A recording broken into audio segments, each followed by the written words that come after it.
Good afternoon, everybody. Welcome to today's webinar on paying for drinking water and wastewater projects 2021 update. We'll get started in just a moment. Let's give folks just a couple more minutes to log on. And thanks for joining us today.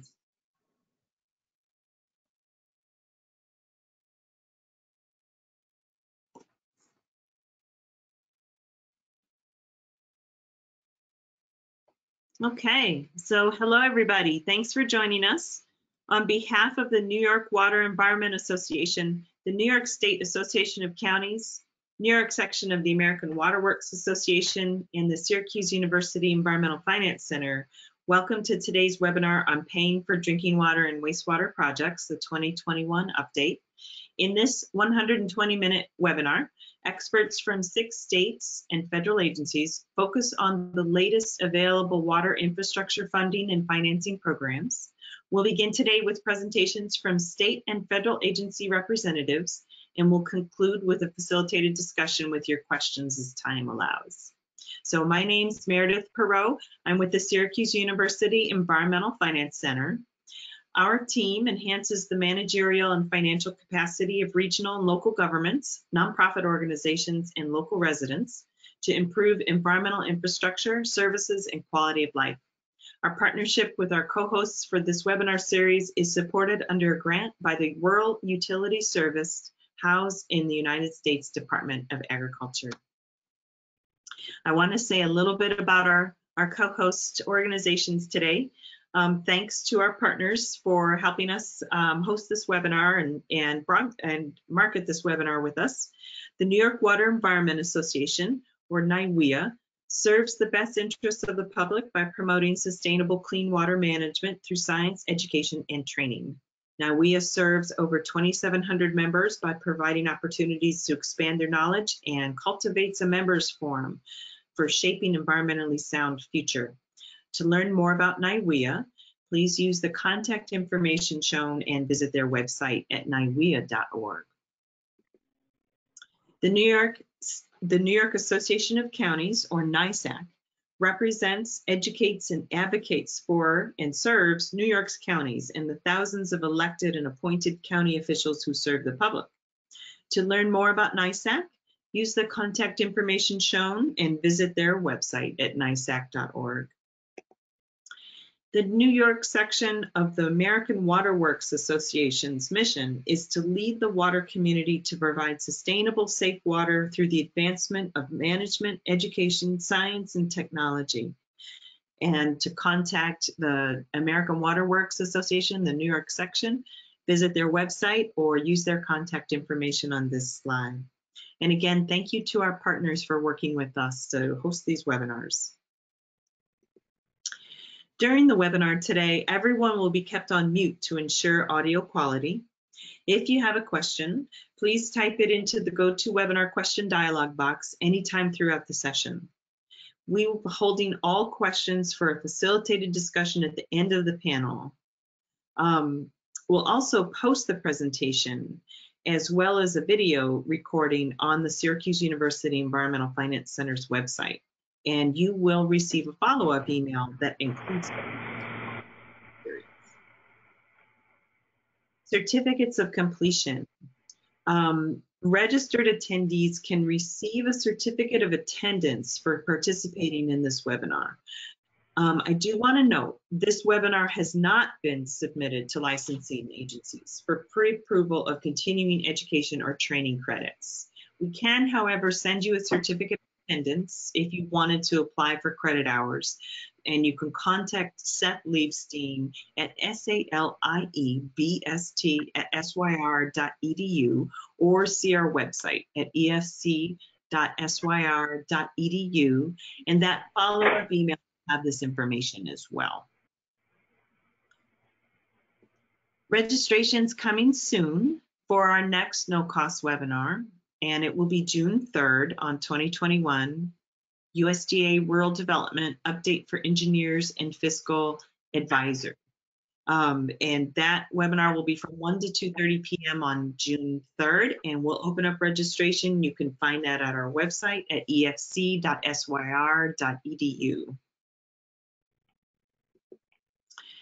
And on that note, we can begin today's discussion. We have 6 state and federal agencies present today on today's webinar. And I will just run through names just right quick, and then we'll turn it over to our first presenters. So Annie Balbian and Jen Sunkes. Annie's from New York State Department of Health. Jen is from the New York State Environmental Facilities Corporation. They will present on funding opportunities available through their agencies.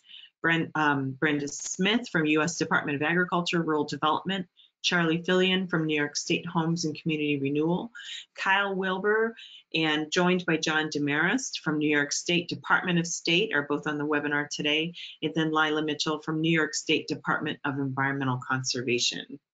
So now I'd like to turn the screen over to our first presenters, and that's Annie and Jen.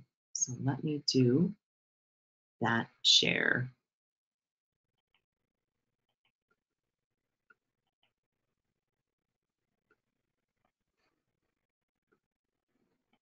Okay, Jen, I just shared the screen with you, and feel free to take it away. Thank you.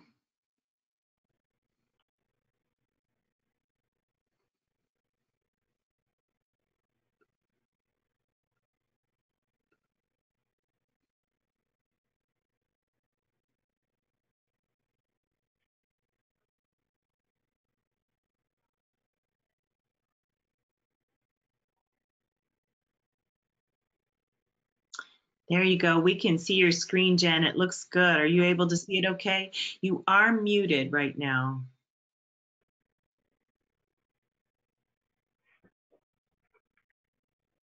Oh, Jen, you're having some trouble. So you're still muted. We're not able to hear you. Oh, you know what? I can unmute you here. So go ahead, Jen. Are you having some technical trouble? Why don't I turn it to Annie? Can you hear me now? Yep, I can hear you now. Okay. Sorry about all the technical difficulties today. And can you see my screen? We can. My presentation. Okay. It's a go then. Okay, Thank you for the help, and thank you for having me today. Good afternoon to everybody. And a special thank you to the Environmental Finance Center at Syracuse University for having us today. My name is Jen Sunkes. I am Finance Manager with EFC, and I've been with EFC just about 23 years. So I will let Annie introduce herself, and then we can get started. And hi, I'm Annie Balbian. I've been with the New York State Department of Health for, I want to say, almost 3 years. And I work in our design group, which we work with the SRF program. Yes, EFC Finance works a lot with Annie and her coworkers at DOH. Okay, let me move on to slide number 1. Who is New York State EFC? We are the New York State Environmental Facilities Corporation, EFC for short. We're a public benefit corporation. We provide low-cost loans and grants for drinking water and clean water projects across the state to municipalities and authorities. We manage New York State's Clean Water SRF, the State Revolving Fund, and the Drinking Water SRF, the State Revolving Fund. And moving on, we'll discuss State Revolving Fund, the SRF programs specifically. The Clean Water State Revolving Fund overview. Clean Water SRF provides low-cost financing for wastewater and water quality infrastructure projects. We work in conjunction with the Department of Environmental Conservation, DEC, to get these projects off the ground and funded. The variety of water quality improvement projects that are eligible for financing under EFC include point source projects, non-point source projects, national estuary projects. And the next slide, I think Annie will speak to. Yep, so we also do Drinking Water State Revolving Fund, also known as DWSRF, with EFC. It provides low-cost financing and grants for public and private drinking water infrastructure projects. Like we said, it's administered by EFC, and they also work with us at Department of Health. A variety of public and private water system projects are eligible for low-cost financing, including treatment plants, distribution, water storage facilities, pump stations, interconnections, transmission main, really anything you can name it with your public water system. We can usually help you out. Some things though that are not funded are dam work and projects where their primary purpose would be fire protection or growth, and reservoir projects.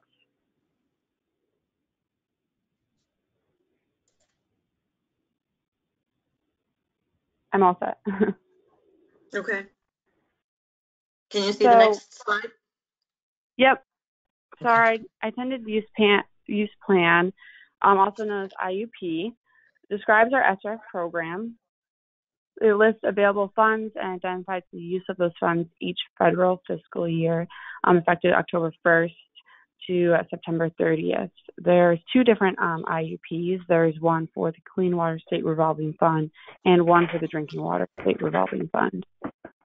Using information provided by applicants such as yourself, EFC and DOH, we will assign a priority project score based on water quality and public health impacts, categorize projects by population size, rank projects by score within each category, and list project scope and the funding that is needed by that community. Projects are placed either on the annual list or the multi-year list, and that is dependent if you have your engineering report and smart growth submitted, you will be on the annual list. I'm all set. Okay. All right. Thanks, Annie. Next up, EFC Client Services. We offer quite a bit of services to our clients.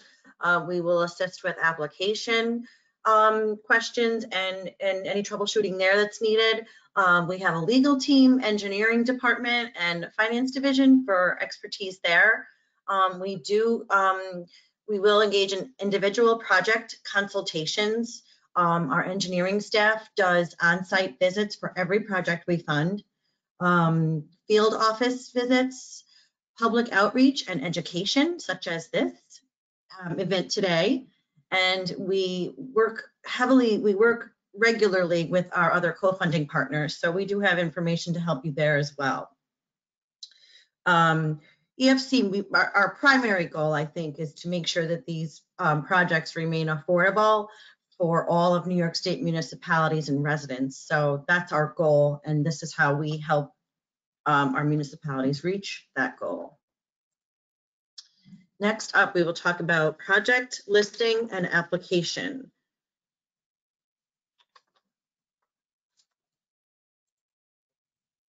Okay, the Clean Water SRF project listing. For clean water projects, the municipality must first complete a project listing form, and that's done online at the PLUS system. You can get to the PLUS efc.ny.gov website through the EFC website. You'll need to submit a project description and funding needs through that website for CW SRF projects. We will need you to submit a provable engineering report and smart growth assessment form to be listed by July 16th, 2021 for projects to be placed on next year's annual list, 21-22 annual list. That deadline is July 16th of 2021. The projects are then scored, like Annie said, they're in rank order and then listed. And that's what will determine what type of financing that your project will qualify for. Either subsidized financing, market rates financing, or possibly hardship, which we will discuss later in this presentation. And Annie, I think you're gonna take this slide for us. Yep. So the Drinking Water State Revolving Fund and project listing is just slightly different than Clean Water. You will still complete a project listing form, but instead of submitting it through their PLUS website, you'll actually email that listing form to either a DOH project manager, such as myself or someone that you work with at the Department of Health, or this email provided right here on the screen. Our project listing form is pretty simple. You fill out information about your project background, site information, contact information. So, if you are going to be eligible for, say a loan or hardship grant, it's something that we're going to need to contact you for. So all the information on the listing form is very important for us for inputting your data into the IUP and for listing. And like Jen said, please submit your engineering report and smart growth assessment form along with your project listing form by July 16th this summer, which is a new date we discussed at the last webinar, but just a reminder, it's going to be July 16th this year. Thanks, Annie. Okay, next up, we will talk about the SRF financing application requirements. Once your project is listed, the projects must be on the annual list to apply. So an application is not considered complete until these 5 components are received and accepted by EFC. So the first one is to submit a clean water or drinking water SRF financing application form. A lot of your consulting engineers that have done projects with EFC in the past are familiar with the application form and can help you there. Also, like we said before, EFC is always available for assistance there. So keep that in mind as you're looking through these documents and getting ready to apply. The second one is a complete state environmental quality review. SEEKR needs to be complete and submitted to us at the time of application. The third thing is we'll need you to obtain sign off by the New York State Office of Parks, Recreation, and Historic Preservation, also called SHPO. We'll need a SHPO no impact letter that your project is safe and accepted by that office as well. So that's needed at time of application too. The fourth item is to form a water or sewer district if necessary. Those documents do need to be included in the application package. And the fifth item is a bond resolution. We do need to see a bond resolution in place, knowing that the municipality can borrow what's needed to complete and to finish the project. Applications are due to EFC by July 16th, 2021. The efc.ny.gov website has a lot of information there. The financing applications are there, as well as guidance documents and a FAQ, and there's a lot of information there on the application. And like I said, your consultants, your project consultants can probably help you with some of this. Obviously, your bond counsel can help you with the bond resolution, and the consulting engineers or your fiscal advisors can help with other items as well.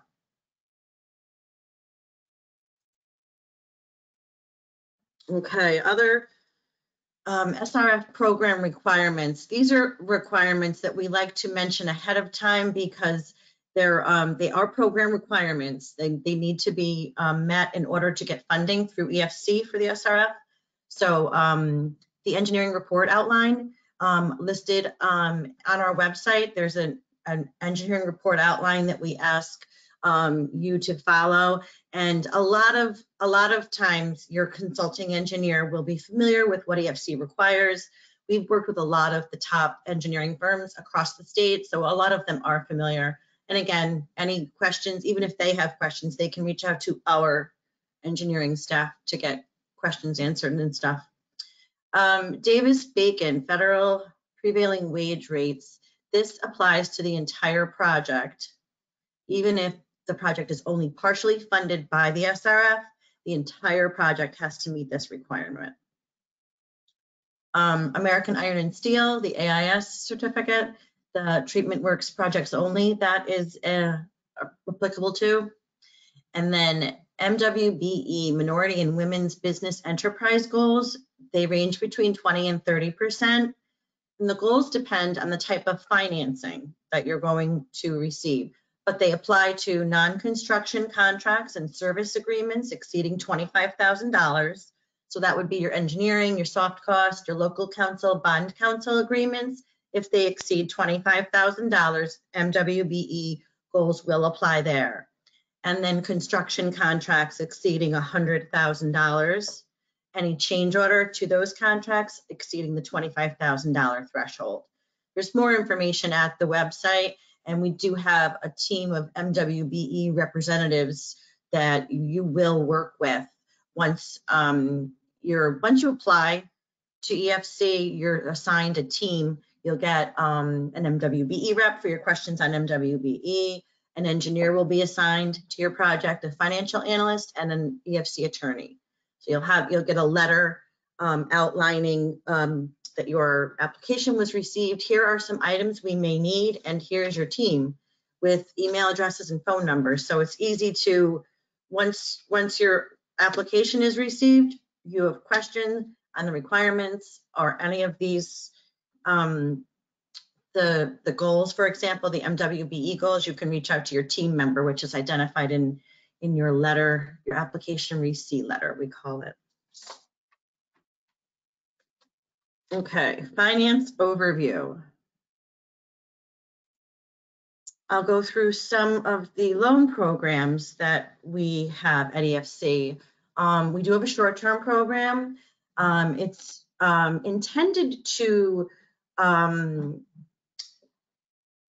fund your project while you're constructing it. So the budget is a little loose. Everything is pretty much estimated when you come in for short-term financing. You know, you're not sure. Your engineer will give you a project budget that we use as a guide at first. So when we enter into a short-term agreement or short-term loan with the municipality, that's at that time is when we will start to ask you for your contracts, your construction contract, your engineering agreements, and that will firm up a budget for us as we go. Typically, the period is from 3 to 5 years. It depends on how long your when project construction is completed is expected. You'll either get a 3 or 5 year short-term financing. We have market rate and subsidized interest rate financings and rates as low as 0% for hardship communities. Later on in the presentation, Annie will talk about some hardship information for you. It's at this point, we're financing the total cost of the project, including planning, design, and construction. And like I said, it's designed to help you identify all your project costs before entering into a long-term financing in order to properly size your 30-year borrowing. We don't want to oversize or undersize at the jump a loan that in the end you either need more money to finish the project or you've loaned too much, the estimates were high. So the short term helps us get there. And then we convert it to long term at appropriate time when construction is complete or almost complete and that project budget is pretty firm.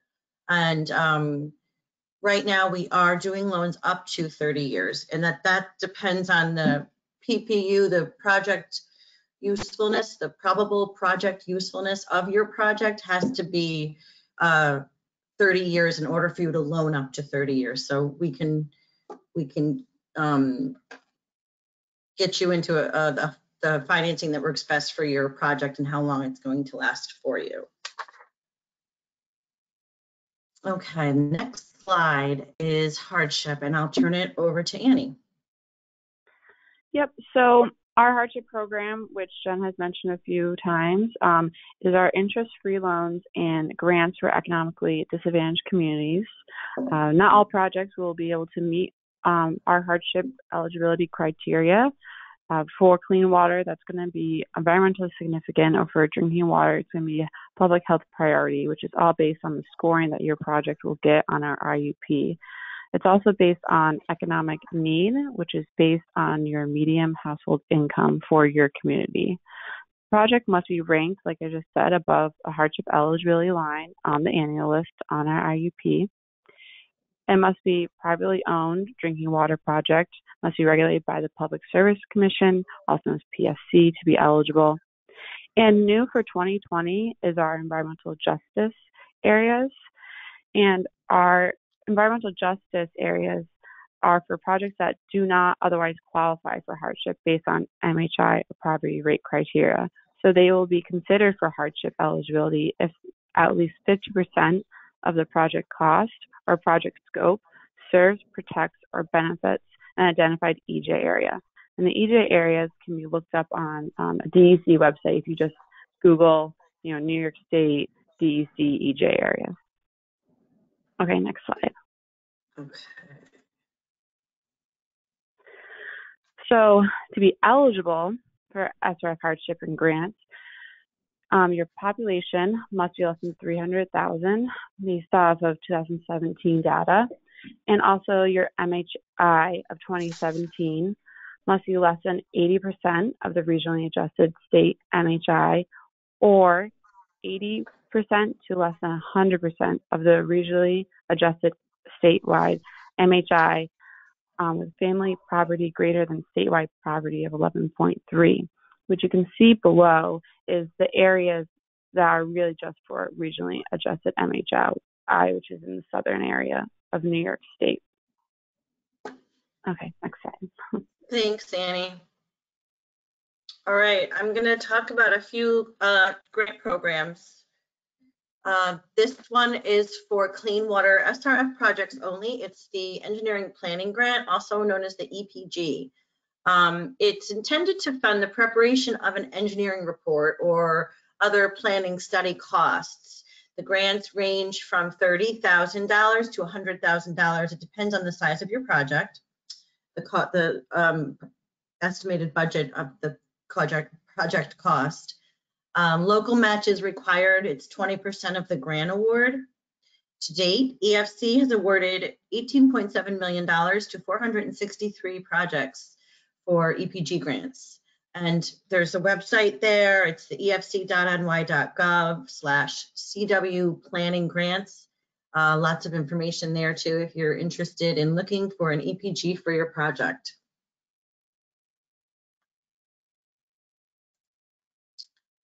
And the next grant is the Green Innovation Grant Program, also called GIGP.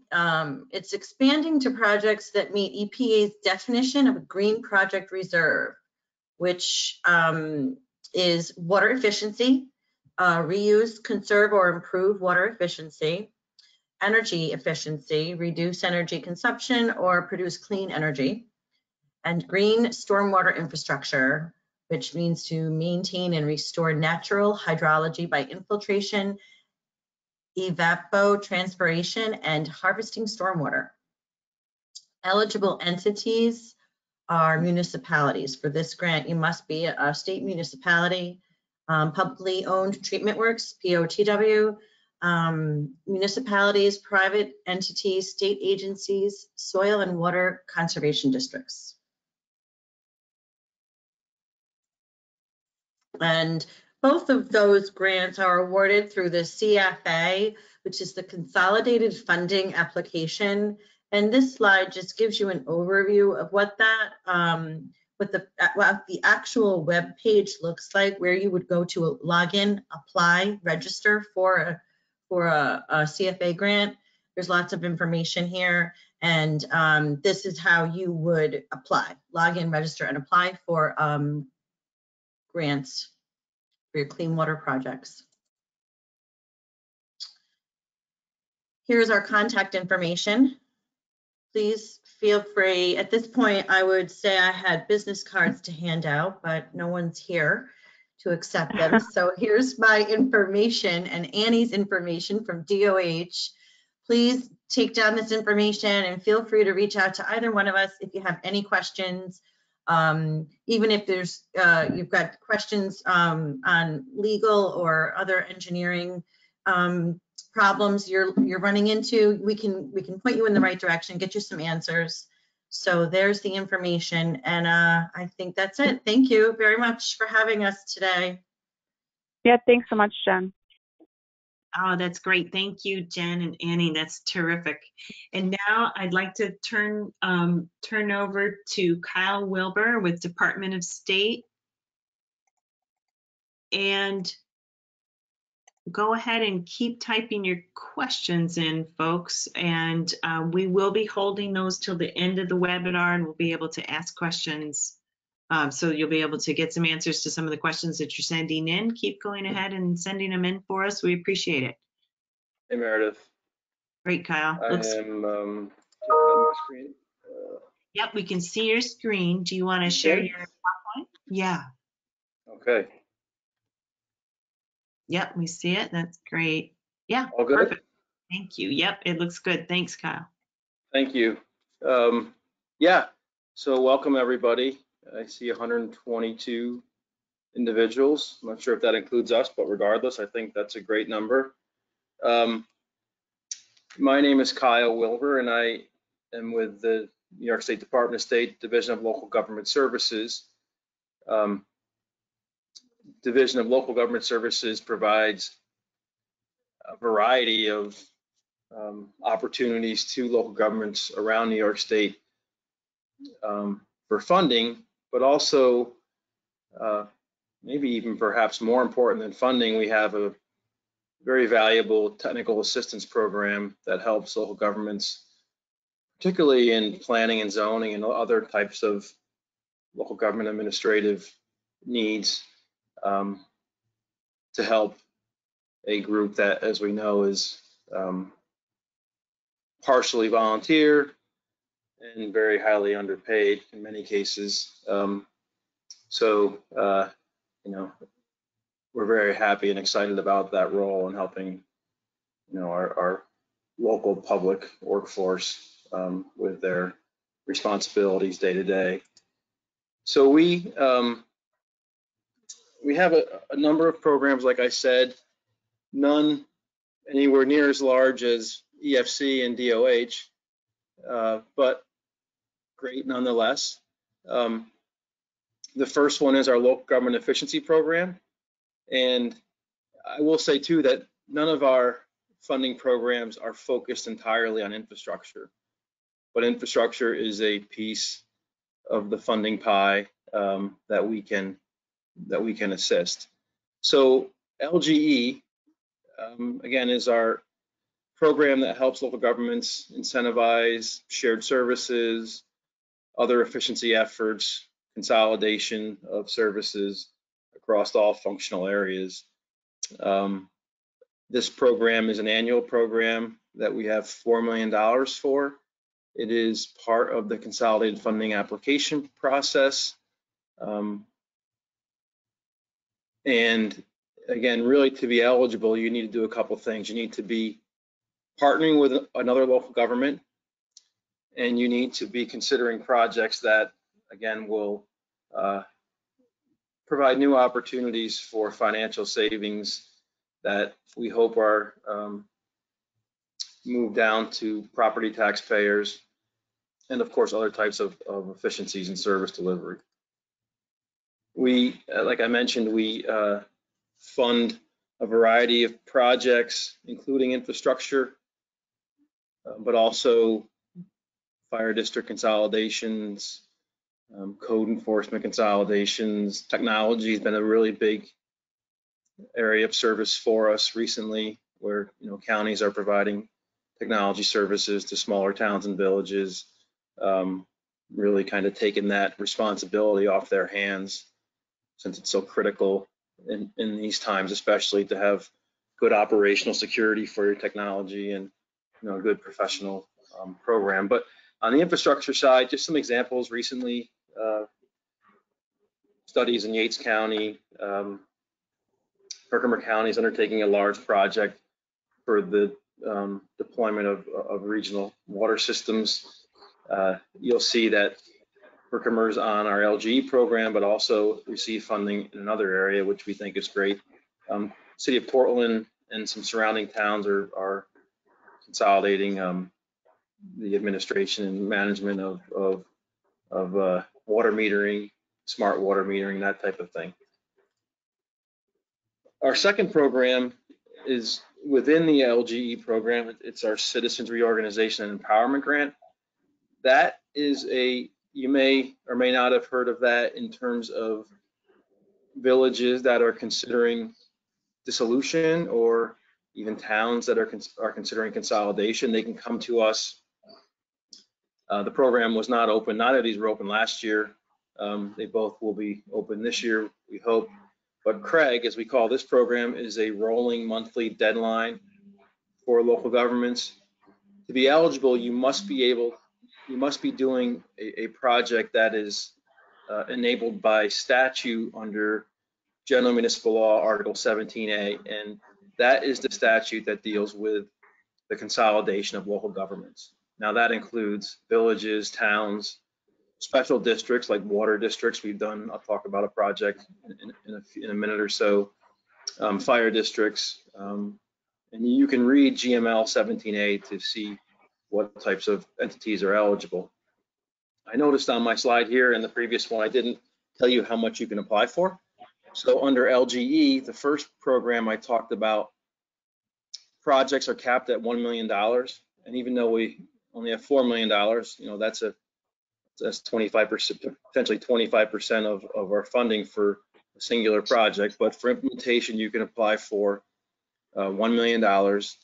And if it's an implementation project, you can get 90 cents on the dollar for your implementation. So it only requires a 10% match. Planning projects under the LGE program are capped at $12,500 per municipality with a limit of $100,000 per project. And they are capped at, again, $100,000. The match for those are 1-to-1 match. So 50-50 split on those planning projects.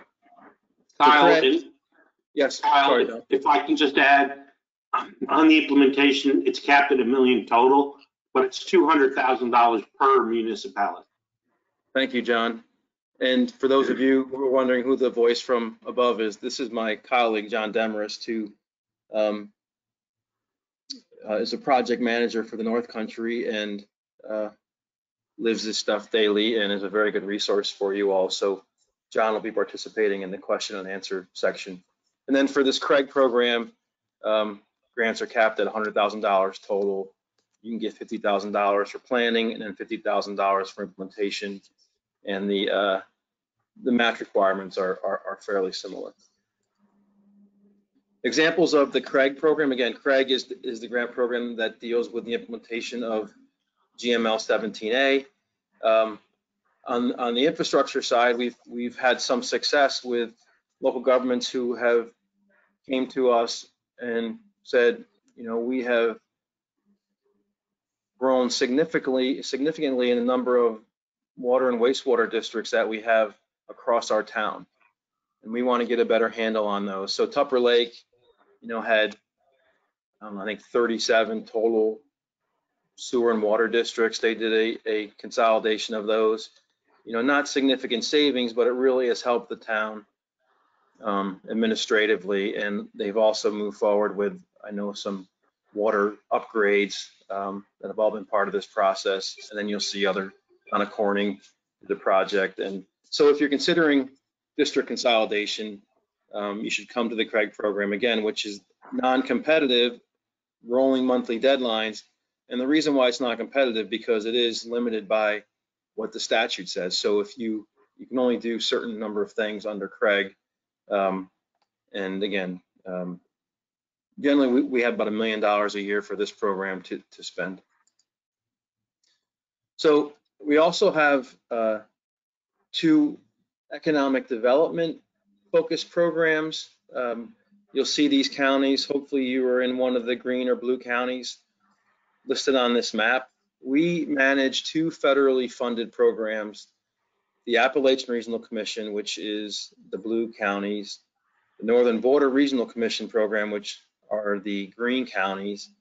Imagine the blue going south all the way down to Mississippi across the Appalachian Mountains, and imagine the green going northeast up through Vermont, New Hampshire, and Maine, and they're the northern border states. So these programs are managed by a commission that is directed by the governors and their program managers or their alternates. Each governor of these states have identified state alternates who house these programs within their department. So for us, ARC and NBRC, the state alternate is Mark Pattison, and I'm the program manager for both. John Demarest is a project manager for the NBRC. I work with George Korchowski on the Appalachian implementation. And then So the states manage it. There's also a federal side. There's a federal co-chair appointed by the president. And together, the states and the federal government support the commission level activities. The ARC Commission is located in Washington. The NBRC is located in New Hampshire, but they have a highly mobile workforce that were working from home even prior to COVID. So these are very flexible programs. And again, they can provide infrastructure for economic development purposes, not necessarily just for the provision of clean water or potable drinking water. NBRC, this is the map. It's a 19 map, but the reason why it's 19, in 2018, the commission size in New York was doubled by the adoption of the 2018 Farm Bill, and it basically included all the southern counties you see, most southern counties you see, as well as the westernmost counties. Vermont, the whole state of Vermont was added, and I'm not sure if there are other counties in New Hampshire and Maine, but the goal, as you can see, is to incentivize and catalyze regional collaboration based upon community identified projects that will support economic and community development in areas that historically have or can be overlooked by other traditional funding programs. So NBRC, ARC, there are a few other commissions around the country have been identified as places where the federal government wants to focus other resources for community development. NBRC has 7 core funding areas: basic public infrastructure, water and sewer, transportation, telecommunications, and they're the priorities of the commission, meaning we have to spend 40% of our funding in those 3 areas, but we can also do workforce, public health, basic public health care, resource conservation, and tourism. Some projects that we funded, we assisted Lake George, the village of Lake George, with funding for their large wastewater treatment project that was so key to that village, and others. The Appalachian Regional Commission, like I said, is very similar to NBRC, but it just goes south instead of north. That's been around since 1965 and has done great work across these states. They have 5 goal areas. Critical infrastructure is the 3rd goal area. Water, wastewater for economic development, but economic opportunities, workforce. A big thing for these commissions, and I think we all know that community capacity is a need for smaller communities. So we really focus on trying to assist local governments and communities in developing capacity and sustaining capacity. You know, these projects that come to us are not ones that we design or think of. We really rely upon the county or the local governments, counties, regional planning entities that support those organizations across New York State, like Southern Tier Central and Southern Tier West, Southern Tier 8 in Binghamton, Lake George, Lake Champlain, Lake George Regional Planning Organization, and others to generate ideas and have them submitted as applications, and then we're able to review them and make sure they're consistent with state policy.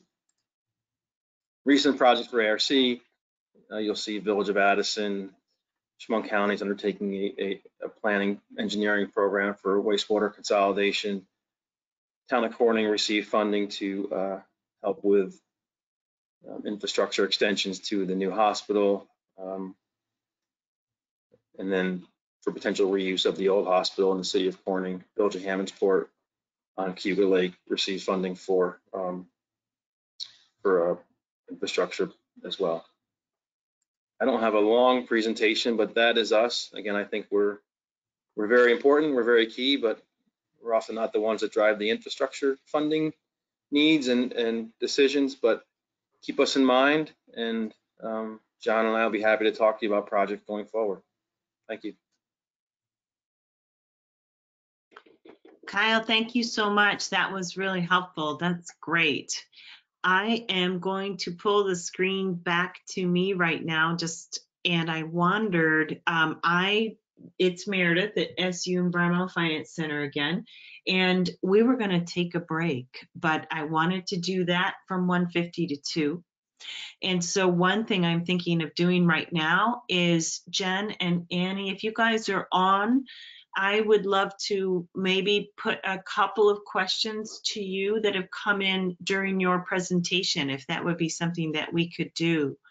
Yeah, let me share my webcam, and if we could do just a couple of questions. So one of the questions that came in kind of early on is about income surveys to determine hardship. And I wondered if Annie or Jen, you could speak to that for a couple of minutes. We're not going to cover that probably in depth today, but if you wanted to speak to a few resources regarding income surveys, that would be super helpful. One of the best resources, I think, for information on income surveys would be on our website. And there is, I was just looking around to see what I could find on that. And I think there's a contact name and number. I can't find it off the top of my head, and I apologize. As we continue through the presentations, let me continue looking for information on that, and I'll see if I can provide something. That'd be great, Jen. Yeah, you can always put it in the chat box. That'd be fine. Okay. All right. Yeah, let me see what I can find. Yeah, okay. And then I've got another question that came in. Any idea when awards will be announced for the EPG and GIGP grants that were due in February or March of this year? And yes, they were. They were just, the deadline has just passed, I think late February. I do not have information on that. All those applications are still under review. We didn't do a round last year. So this, this year's round for EPG is, a lot of applications were submitted and are still under review there. Okay. And then here's another one kind of related to grant opportunities. And we're using a lot of abbreviations, everybody, today. But remember that the New York State Environmental Facilities Corporation and the Department of Health and Department of State, their websites are super helpful. We have a handout for contact information along with websites. Handouts available in your control panel, and go to webinar. If you want to download that, you can get access to helpful websites and contact information for presenters today. Just thinking about all the various acronyms that can sometimes come flying, but stay with us as it gets a little more clear.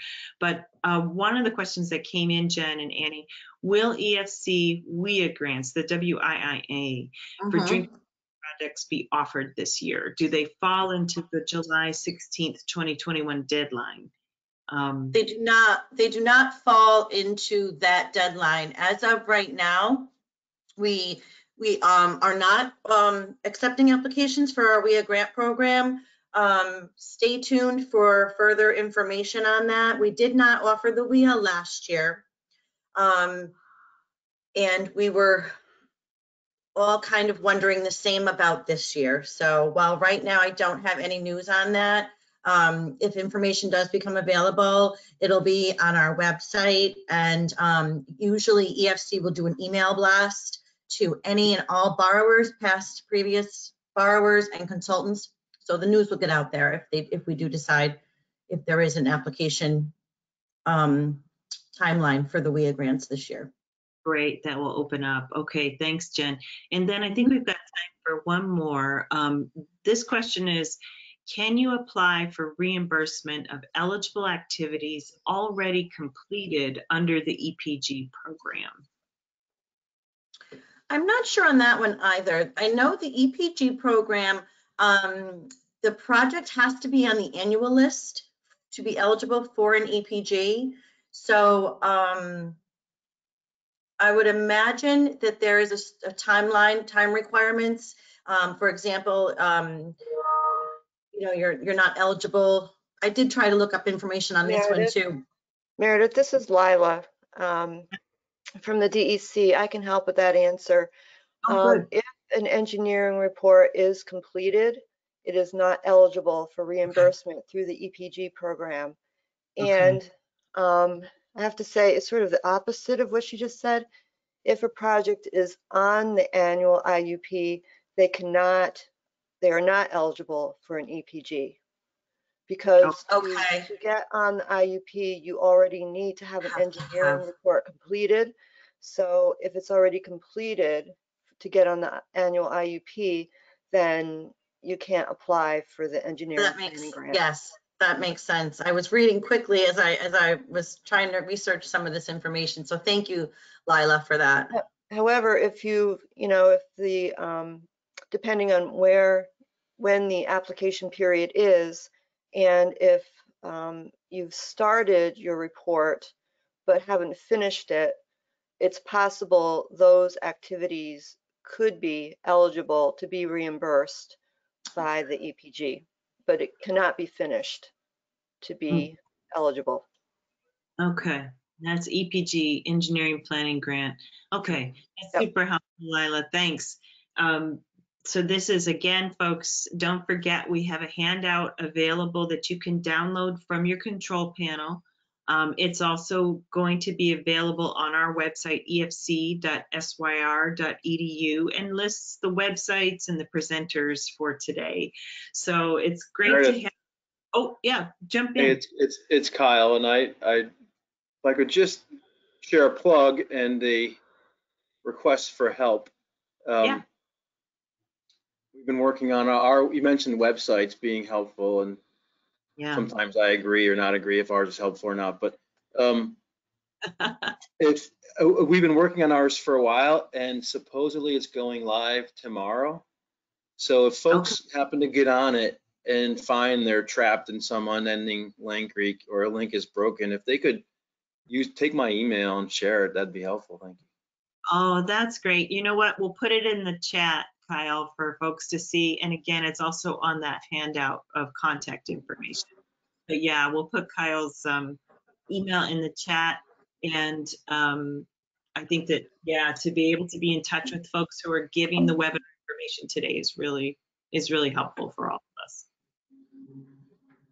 So I just will recommend that we take a short break now, and I'd like to reconvene at 2 p.m. when Lila Mitchell from New York State Department of Environmental Conservation will do our next presentation. And so I'd recommend folks don't stop your screen, just leave it up. But if you want to get up and stretch your legs, we'll reconvene at 2 p.m. and you'll hear my voice coming back over the screen again, or over your device again. And rejoin us at 2, and we'll go on to our next presentation with Lila Mitchell. Thanks, everybody. We'll see you back at 2. You can just leave your webinar open and then rejoin us at 2 p.m. Thanks.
Okay, I'd like to welcome folks back. Again, my name's Meredith. I'm with SU Environmental Finance Center. Thanks for joining us at today's webinar. We're going to move on to our next presenter now. And I'd like to introduce Lila Mitchell with the New York State Department of Environmental Conservation. And I'm going to turn over the screen to Lila so she can share her presentation. And that should be available to you right now, Lila, for you to be able to share your screen. Great.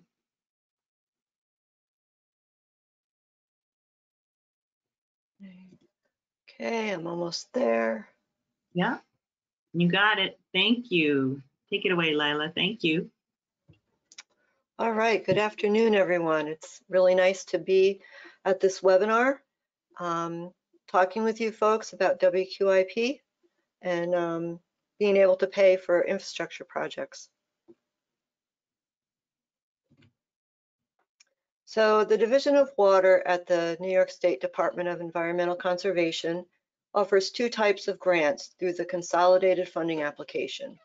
I talked about the Engineering Planning Grant and Non-Agriculture Non-Point Source Planning Grant at EFC's April 5th webinar about planning. So today I will be talking about our Implementation Grant. The Water Quality Improvement Projects Program, or WQIP, is DEC's primary grant for restoring water quality. I will be providing an overview of the program based on the last round, which was in 2019. We didn't offer it last year. When the next RFA is released, people will need to read it carefully to see if there were any changes made to the criteria or eligible project types. WQIP is a statewide competitive reimbursement grant program that addresses documented water quality impairments or protects the drinking water source. The amount of funding available for WQIP projects each year varies depending on the New York State budget. The two main sources of funding come from the Clean Water Infrastructure Act and the state's Environmental Protection Fund.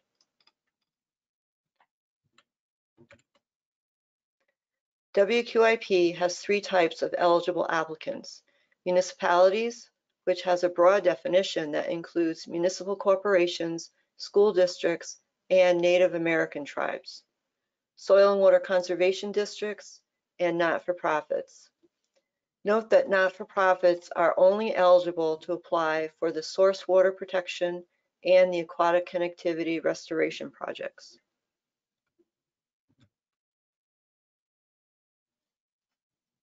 There were 6 types of or categories of projects in 2019 that I'm going to go over in the next few slides.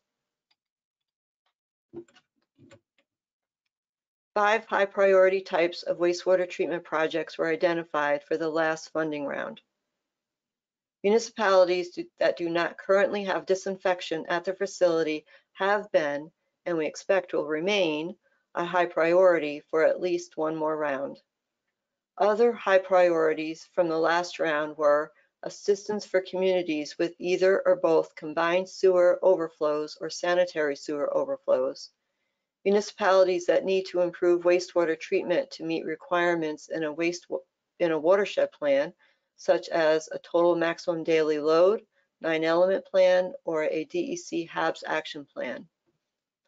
Assistance for communities that have water quality problems due to failing septic systems, and nitrogen abatement projects for shellfishing waters. The secondary priority for this category was general wastewater infrastructure improvement projects. Please note that WQIP will only fund wastewater projects that are ready to move forward with implementation and have an engineering report completed.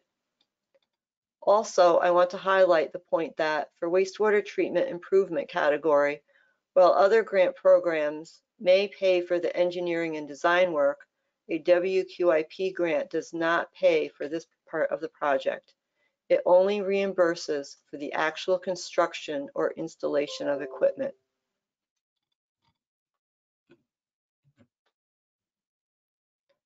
The next project type is non-agriculture, non-point source.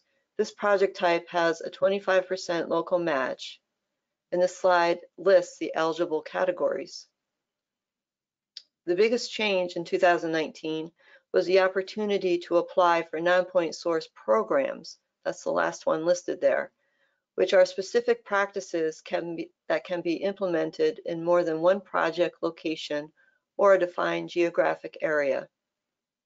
Eligible management practices for these categories are listed on DEC's website.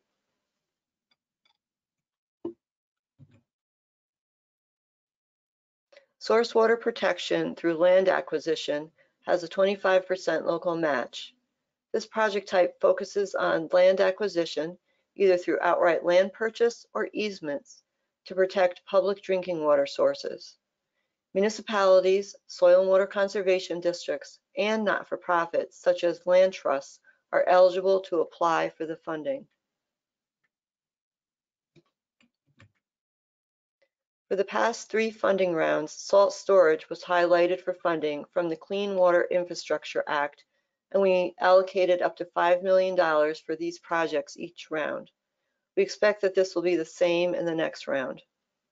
Our focus to date has been uncovering salt and salt sand piles that are currently uncovered and are close to public drinking water sources. The required match in 2019 was 50% of the award amount. Aquatic connectivity restoration has a cost share of 25%, and eligible projects involve removing barriers to fish and wildlife within streams and rivers, such as upgrades to culverts and bridges and breaching dams.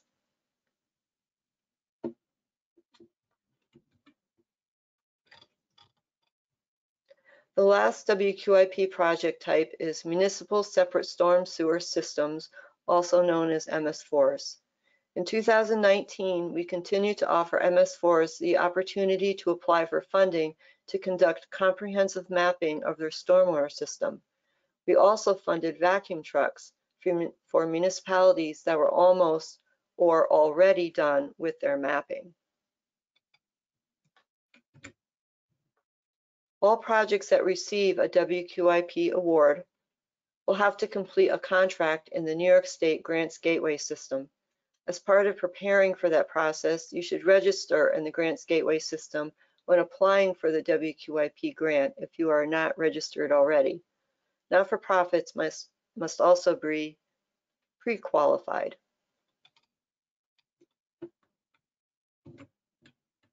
So before I conclude, I just wanted to throw in a couple of tips for applicants. First, start early. If you miss the deadline, no one can help you. That's the CFA deadline, the Consolidated Funding Application. If you miss it, no one can help you. We hear about applicants desperately trying to upload documents in the CFA last minute. Avoid that stress and start early. Also, double check that you have attached everything required. Here at DEC for the WQIP program, we cannot contact you if you do not attach something. Your application will be deemed ineligible. And it's very sad, but this does happen all the time. So don't let it be you.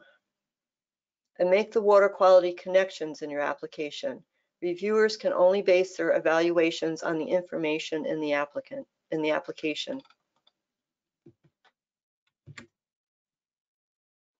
For WQIP, there is a separate budget form to fill in and upload to the application. The budget form for WQIP should only include eligible costs to be reimbursed by WQIP. The amount requested on WQIP budget form should be the same as the amount requested for WQIP in the application. And make sure that the match is correct for your project type and the source of the match is clear. You can go to DEC's website to get more details about the last round of the WQIP program. We'll post new information as soon as the next CFA is announced. If you have questions after reading the information on the website, you can contact me at user.water@dec.gov. www.ny.gov. And that's it for me, Meredith. Fantastic, Lila. Thank you. And thanks for reviewing the whole WQIP program. That's super helpful to know. There's such a variety of resources, so it's good for folks to know about that. And just leaving up Lila's information for just a second there for folks to see. And a quick reminder too, I've been putting this in your chat. If you can see your chat or your handouts tab, it's all in your control panel and go to webinar here, that folks are welcome to come over to the SU Environmental Finance Center website, where we'll be uploading materials for today's webinar, including the video recording once we have that prepared. It takes us a few days to get that prepared and uploaded, but we'll have that available for you. Just wanted to remind folks, and that website's posted in the chat. And we can move on to our next presenter. Our next presenter is Brenda Smith with USDA Rural Development. And I'm going to turn over the presentation controls to Brenda so that she can share her presentation with you.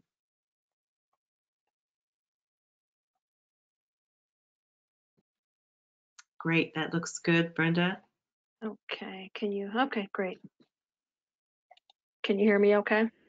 Yes, we can, that's perfect, Okay. yeah. I want to make sure I wasn't having any, garbling and you couldn't hear me like this morning, right? That's good, thank you. Okay, so good afternoon. My name is Brenda Smith, and I'm the Committee Programs Director for USDA Rural Development. Today we're going to cover mainly water and environmental programs, but I have thrown in some slides on our community facilities program since I know we have a lot of municipalities joining us today. So our CF program seems to be the best kept secret, right? Nobody ever knows about it. So I have thrown in some slides on that too to kind of go over that with everybody. And thanks Meredith and SU for putting this together so everybody can get this wonderful information from all of us.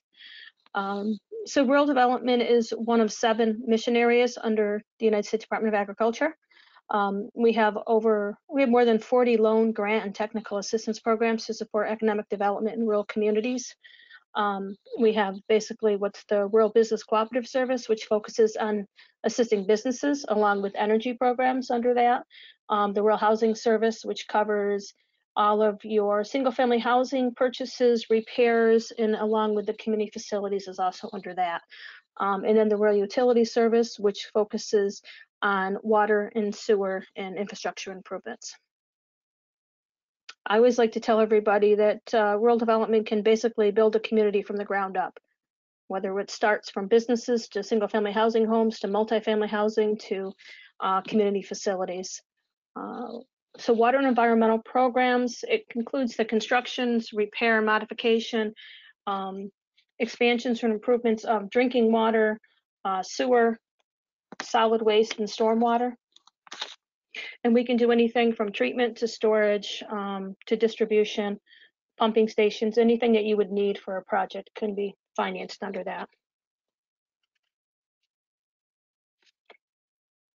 Under the WEP Direct program, the eligibility requirements for the Direct program is public body, not-for-profit organizations, Native American tribes or on federal or state reservations or federally recognized tribes, the rural areas with populations of 10,000 or less, and the applicant must be unable to finance the project from their own resources or through commercial credit at reasonable rates and terms.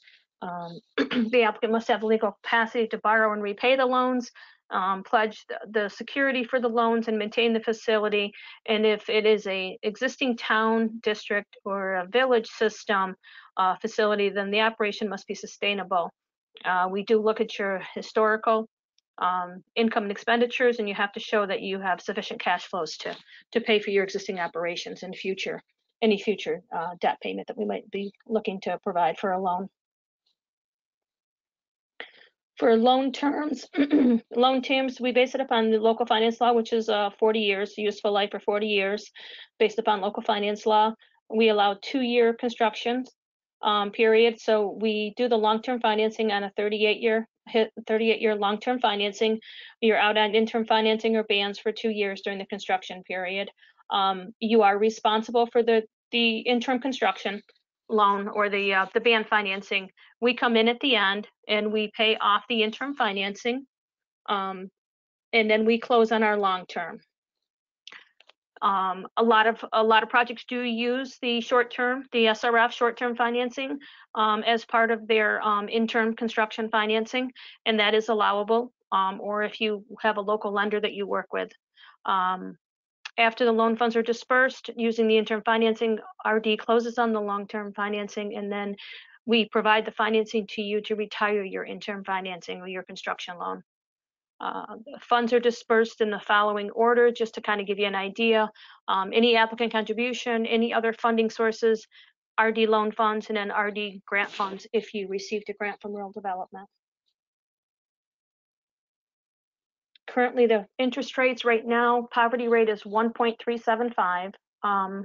In order to qualify for the poverty rate, the 2010 median household income must be less than 45,506, and the primary purpose of the loan must be to alleviate a documented health and sanitary problem for the facility being financed. Intermediate rate would be any other projects that don't have a health and sanitary issue, and the median household income is less than 56,882. And the intermediate rate right now is 1.75. Market rate is 2.25, and that's for any median household in 2010 MHIs that are above 56,882. There is no grant funding available if your income is above the 56,882. Our rates do change quarterly. They will change again July 1st. Rates are locked in at the time of obligation for the life of the loan, unless the rate at the time when you get ready to close your loan is less than the rate that you obligated at. So for example, right now, back in the fourth quarter of 2019, the poverty rate was 2.125. So any projects that are wrapping up right now and getting ready to close with rural development right now in this quarter are receiving the 1.375% interest rate. So it's a great advantage for the community. If the rate happens to be lower when you get ready to close, then you get the lower of the rate. But it can never be higher than what it was obligated at. And we will be looking to go to the 2014-18 median household income data set. Our national office has still not given us a firm date on when that will be changed, but it looks like it probably will be either over the summer or maybe at the beginning of our fiscal year, which is October 1st. For the loans are secured for New York State. The rural development must take the best security available when we finance a project, which in New York State will always be general obligation bonds. Eligible project costs. Funds can be used for construction, any of your technical services, any of your consultants to pay your engineer, any consultant fees as far as environmental reports that may be required, any soft costs, legal, rights of ways, and any equipment that might be needed. The one thing to remember is if you're paying somebody to prepare your application, that is not an eligible project expense, and you will have to pay for those funds, the costs associated with that. As far as direct grants are limited to 40%, 45% for intermediate rate projects, 75% for poverty rate projects. This is a regulatory requirement.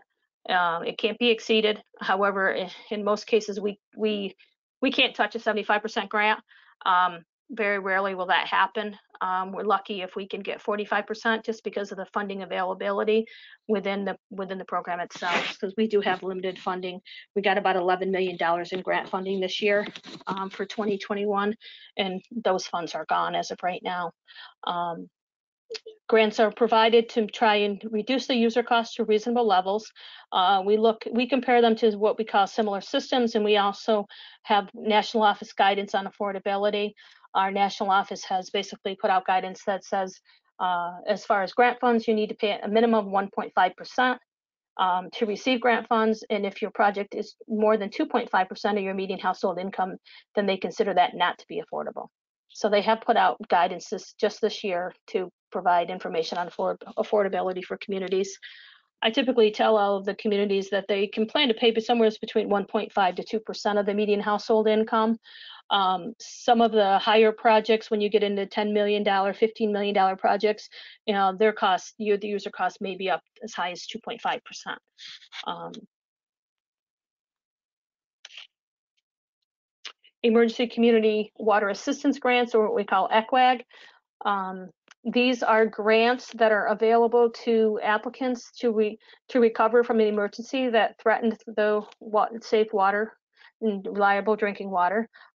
Eligible applicants are the same as for the direct program. Population is still the same at 10,000. The grants are made for repairs or replacement. They can't exceed 150,000. If a grant is made for a new water source, it can't exceed $1 million. There is a streamlined application process for projects that do not need additional rural development funding to complete. So if you have a project that somehow suffered water damage due to flooding, and you have 100,000 in repairs that you need to do on your system, and it doesn't exceed the 150 max, then you can use a streamlined application process. The key on the ECWAG is the event that there has to be an event that caused the emergency, whether it's a flood, earthquake, tornado, a tropical storm. But it doesn't have to have a federal disaster declaration, but there does have to have an event. It could be a chemical spill or leakage, but it has to be tied to an event, and you have to file the application within 2 years of that event happening.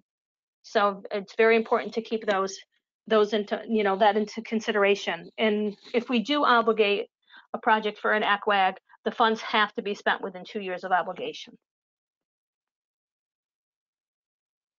Pre-planning grants. I know we covered this in our April session, but I will go over it just real quick here.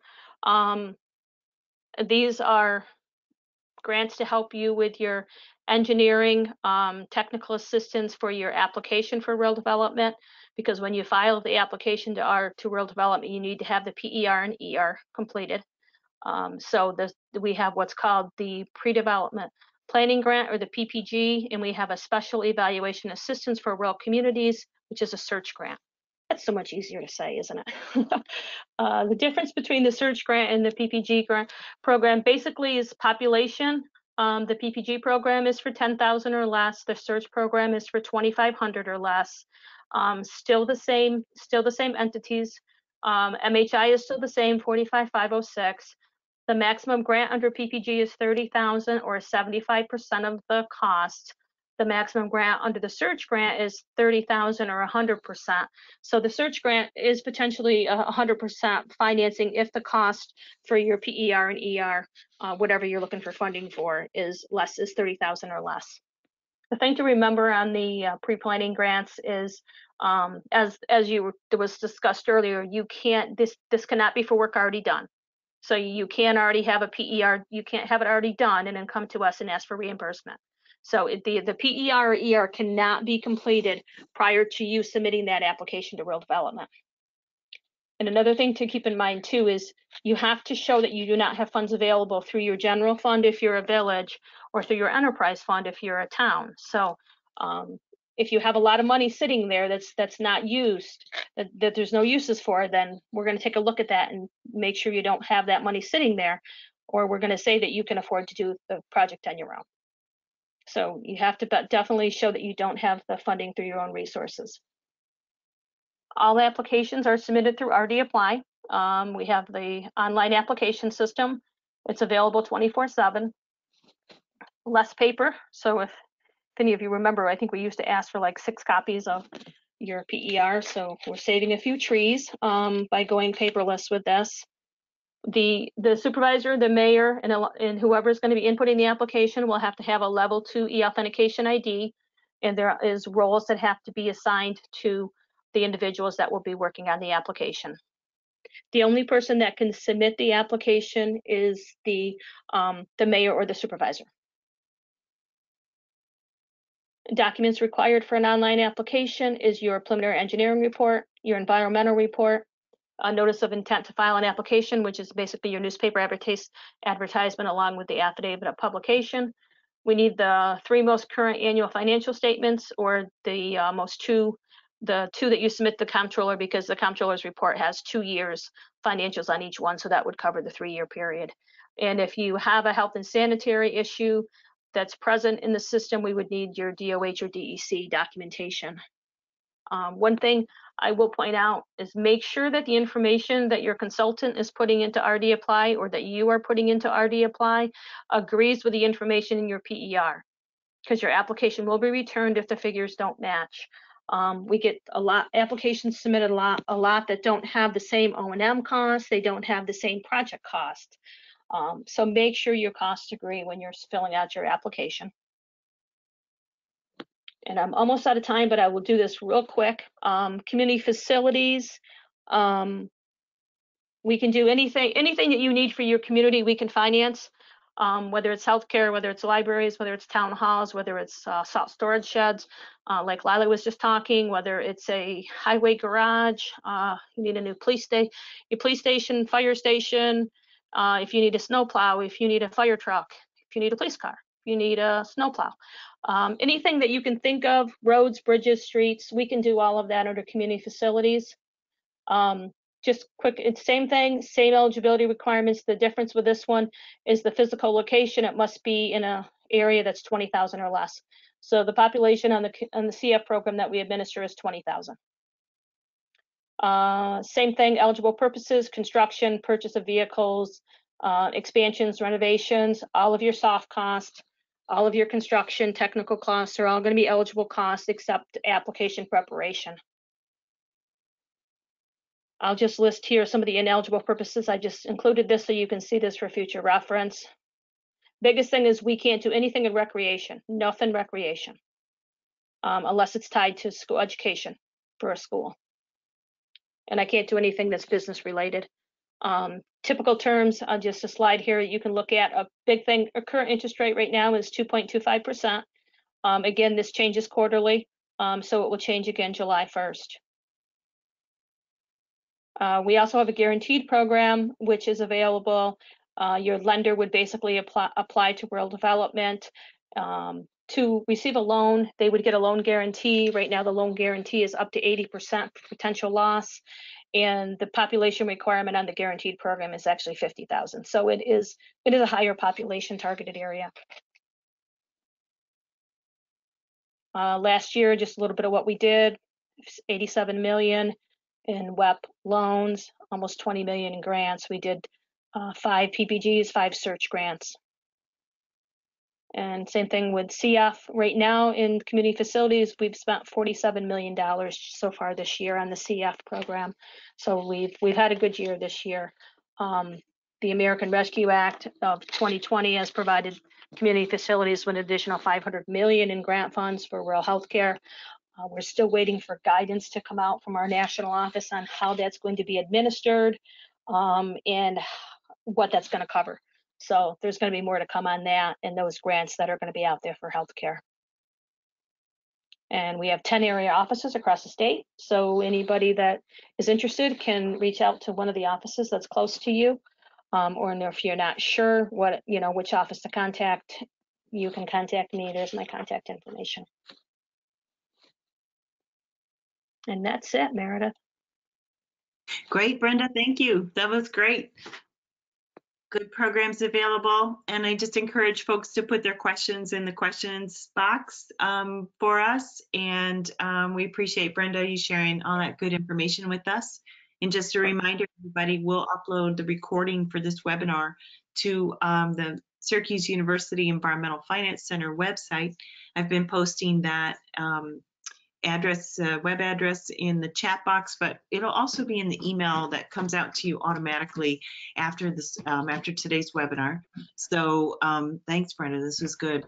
And we will go on now to our next presenter, Charlie Fillion with New York State Homes and Community Renewal. I'm going to hand over the presentation controls to Charlie so that he can share his slides.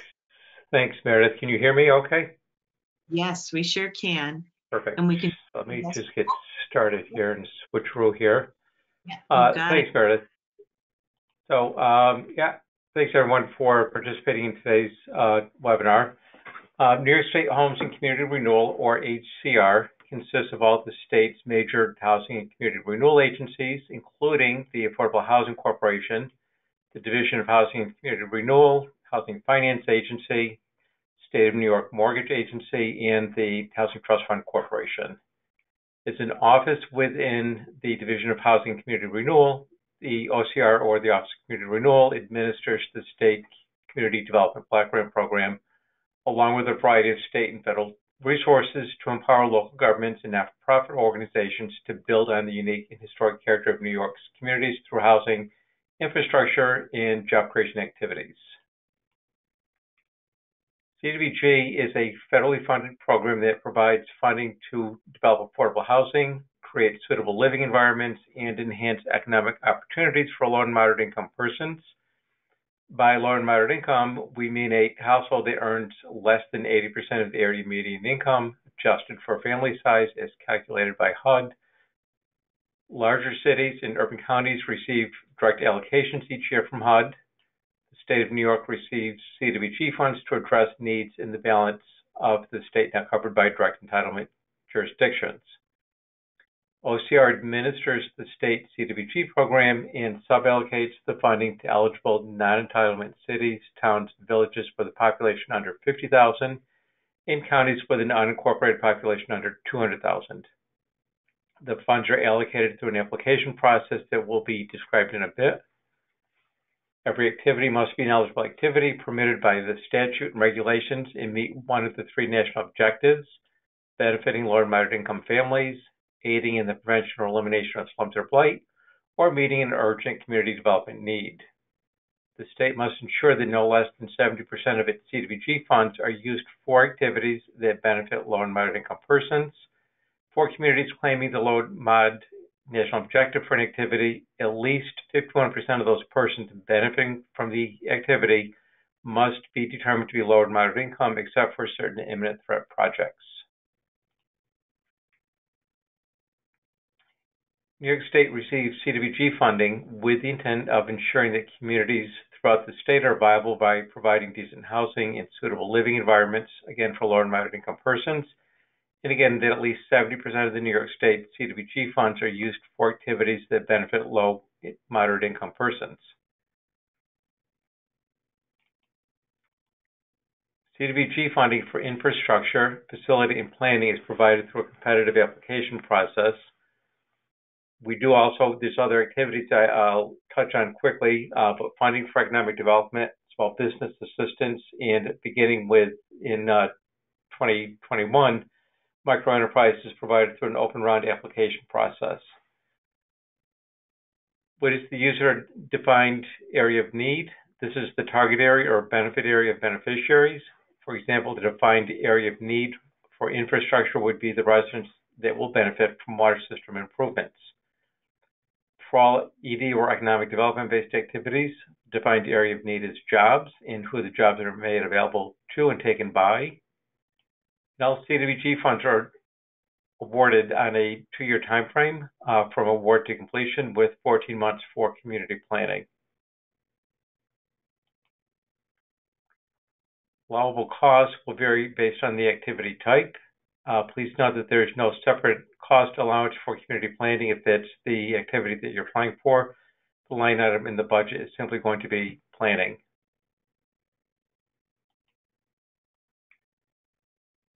CDBG funded projects must demonstrate compliance, as I said, with one of the national objectives listed on the slide.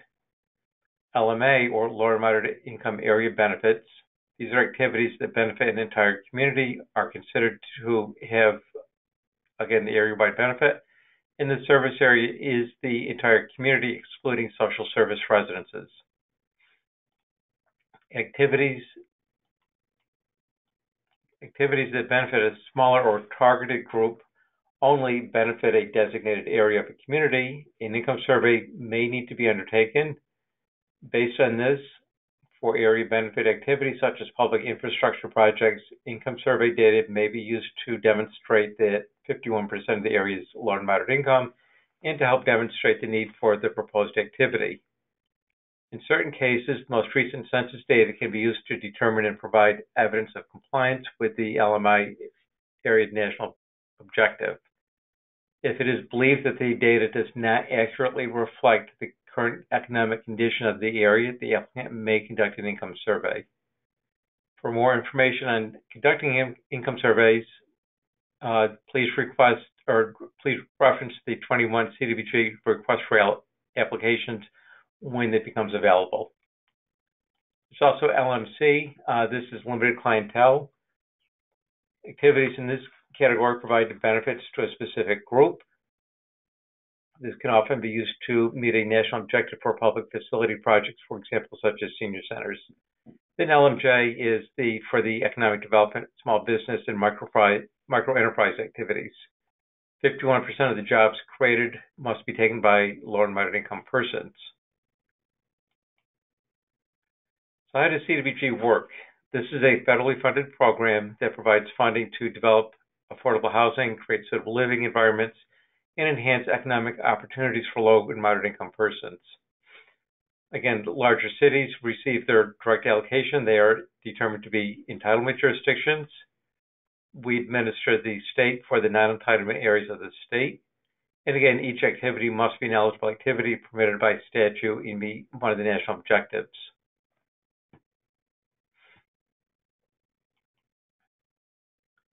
This is a general list of ineligible activities. Construction of new housing is specifically prohibited.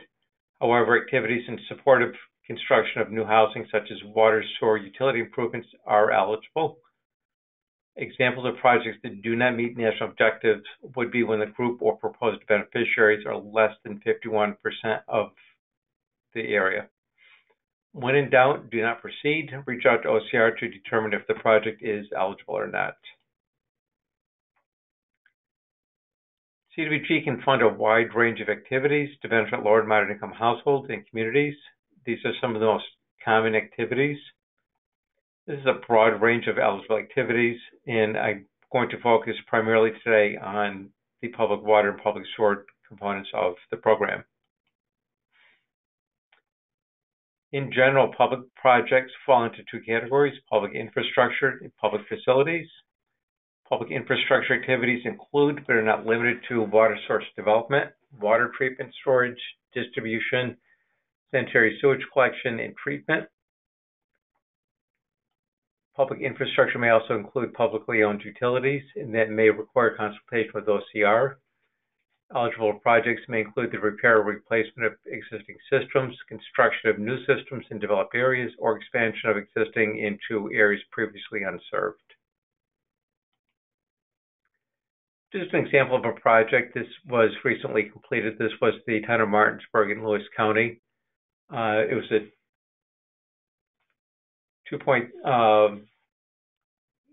received funding from $750 from CDBG, $1.2 million from EFC, and a WEA grant in the amount of $1.8 million.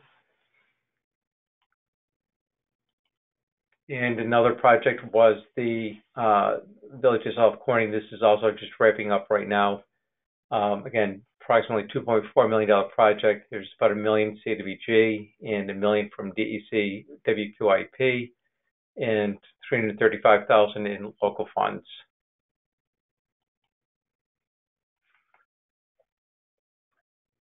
Direct assistance activities can include drilling of private wells, construction of or rehabilitation of septic systems, and installation of lateral connections to lower and moderate income households from the public water and sewer mains. Funding of lateral connections can be standalone projects or can be part of a larger public infrastructure project, but the homeowners receiving the assistance must be determined to be low income. The OCR is proposing to fund community planning again for 2021. Again, we're looking for funding. It's up to $50,000. I'll cover the funding limits in a few minutes. This is the one exception where you don't have to be 51%, so this is pretty much open to anybody. The caveat to this is if you are intending on applying for planning money, the report upon implementation, you must be able to demonstrate a low-income benefit to a population. So applying for the CDBG funds, essentially there are two key funding channels for awarding state CDBG funds. You would apply through the channel applicable to your planned activity. First, OCR participates with the Regional Economic Development Councils, or REDCs, through the Consolidated Funding Application. This combines the funding of various state agencies, state economic development agencies, and communities can apply for CDBG funding for public facilities and infrastructure. Through this, municipalities can also apply for economic development, small business, and micro enterprise activities. For 2021, proposed funding limits, cities, towns, villages, and counties can apply for infrastructure for up to $1 million, and that goes up to a maximum of $1.75 million. That is for a co-funded project and joint as well. By joint, two municipalities, shared interest, shared cost, shared benefit. If they come into us with co-funding in hand, that's up to $1.75 million. The community planning is up to $50,000. That does require 5% local cash match. So this section will cover again how to apply for the CDBG funds. Or I'm sorry, I've got to just reference here just quickly the CARES Act. So the CARES Act is funding that was received through the state. We've received a total of $127 million. This is in response, preparation, or prevention of COVID or future pandemics. There's $60 million available right now that is statewide. I have no restrictions, so the entitlement and non-entitlement world, they're both eligible to apply for this. And funding right now is open through August 27th, 2021. That is on a rolling basis, or until funds are available. There's a consultation process that you would go through if you want to apply for this. And if you're green lighted, following the consultation process, it's basically a green light to funding. Just some general activities that we're funding. And then getting ready to apply. So just again, we use these as scoring criteria, and this is used when assessing and scoring applications. The open round funding is based on a number of threshold criteria, so it's not a competitive application, it's a open round, and again, you would go through a green light for funding. Some additional helpful tips on here. Again, only units of local government, cities, towns, villages, and counties are eligible to apply. There are some new requirements this year if you are looking at doing public infrastructure with respect to floodplains and flooding risk assessment. Again, this will, Meredith, I believe you're making this available. This will also be posted on my website as well. So these are certainly important areas that you want to look at to make sure you're in compliance with this. And just some additional things. This is primarily going to impact you with respect to the smart growth criterion number 11.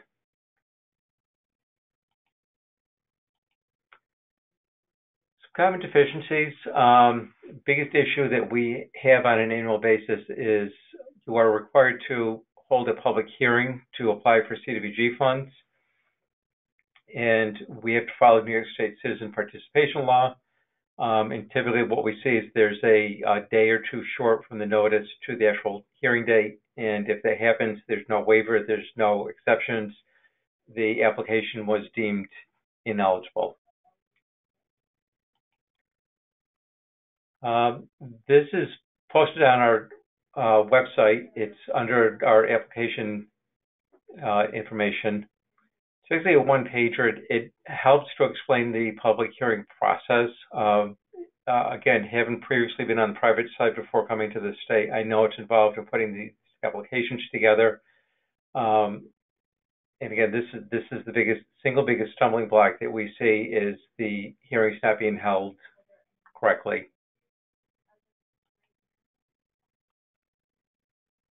Again, just some other common deficiencies. CDBG funds need to be last in. This is important with our underwriting criteria. We need to see that you have gone after all your other funding sources, and other funding sources, typically the major players, again, are EFC and USDA. Just some additional information. Here's our website. There's a link on here to current funding opportunities. Some more background information if you're looking specifically for the CDBG competitive program, the economic development program, the two different websites. There's a link here for national objectives. There's a great little, if you wanted to do some self-training, to basically CDBG, and again, a link to the HUD income limits. Some further information, these are some other regulations that you want to think about before applying. You will be subject to all of these. And our contact information, if this is specific to the CFA, you can submit your questions through the HCR_CFA at nyshcr.org, and my contact information with my email address. Meredith, I went a minute over. I'm sorry, it'll never happen again.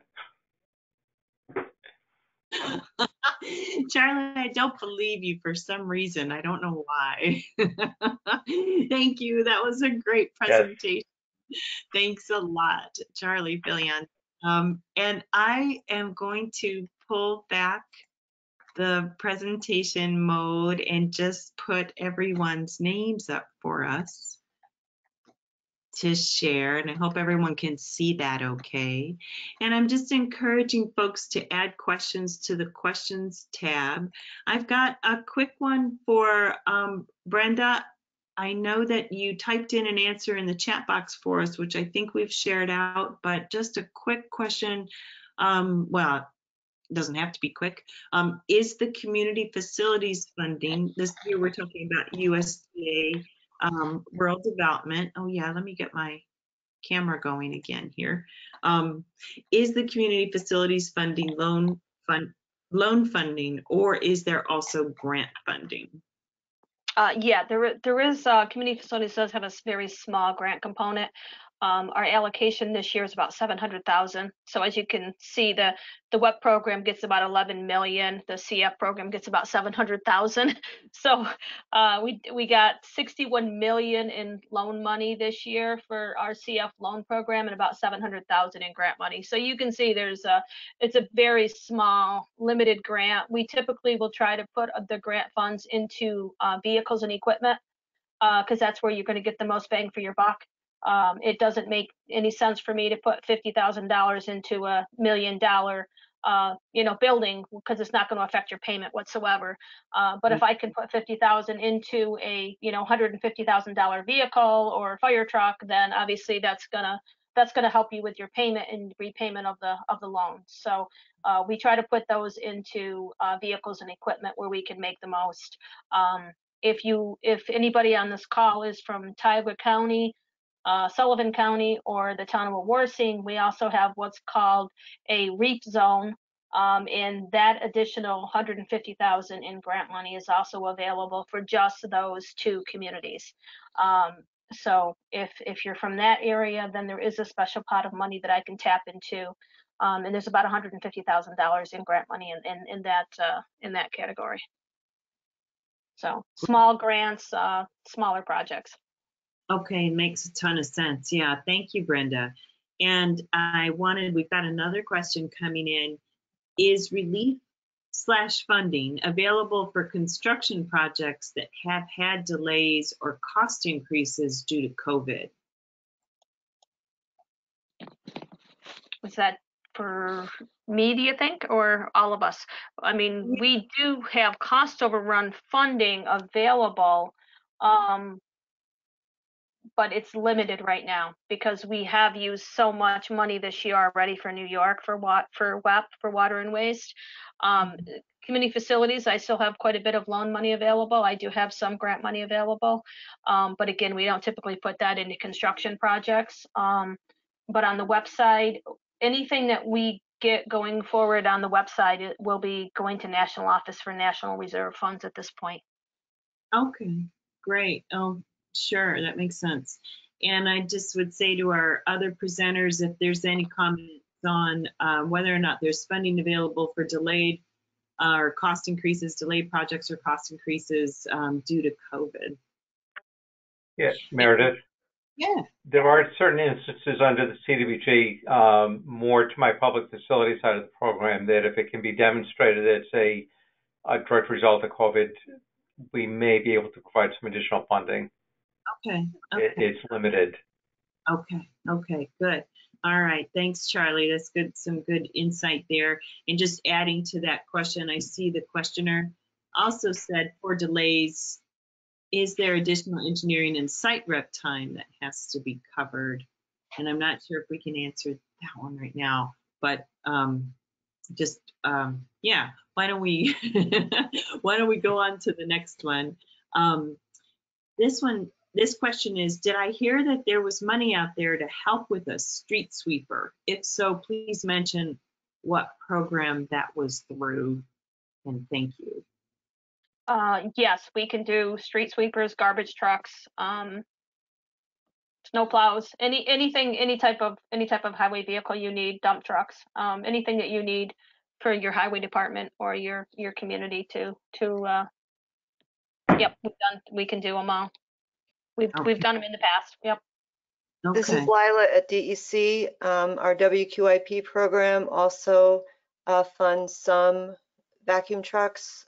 There is a caveat that you have to have your mapping done for your and for specifically for MS4s, the regulated communities with the sewer systems with a permit. So, but folks can look into it. Okay, good. Thanks, Lila. Yeah, I'm going to encourage folks again to visit the websites, download the contact sheet on the Environmental Finance Center website, and visit websites for the agencies and find out more about these specifics about the programs. And I noticed that Jen from New York State Environmental Facilities Corporation commented that EFC New York State EFC can fund cost increases. So that was back due to the due to the COVID, the increases due to COVID question. So, and then just responding quickly, will there be a PowerPoint I can view? Yes. Take a look at the chat box. We will post again the link where we'll be uploading the PowerPoints, and then speakers, if you want to send to me your PowerPoints, or then we can be sure to get those posted if you guys can share those with the folks on the webinar today. Yeah, and so I'm looking to see if there's, maybe I'll give another couple minutes to see if folks want to enter questions into the questions panel, questions box on their GoToWebinar control panel. But if we don't have more questions coming in, then I have a couple of things I can say to wrap up the webinar today. So yeah, okay, maybe I'll go ahead and share my last couple of slides here, and and we will wrap up our webinar today. So, and I wanted to thank all of our speakers today, sharing all this good information, sharing materials with everybody, and thanks to attendees for joining us. And I will also encourage folks to complete the post-webinar survey for us. That helps us a lot. We ask that you let us know your thoughts on today's session, and because this helps us plan future webinars on topics that are important to you. So let us know.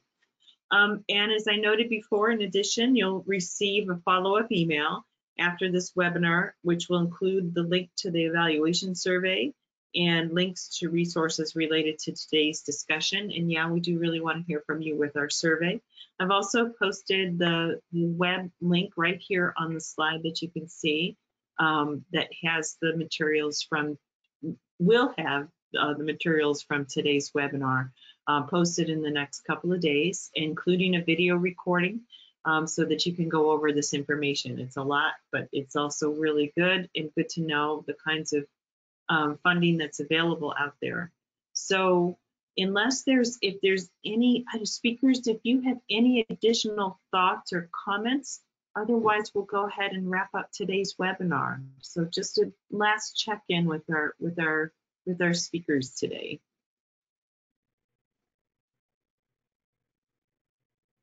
Okay. I think we're in pretty good shape here, and I really appreciate everybody's time and joining us for this webinar today. And reach out to the Environmental Finance Center at SU with any questions. Look for our email coming after this webinar. And again, thanks. Thanks, everybody. I hope you have a good afternoon.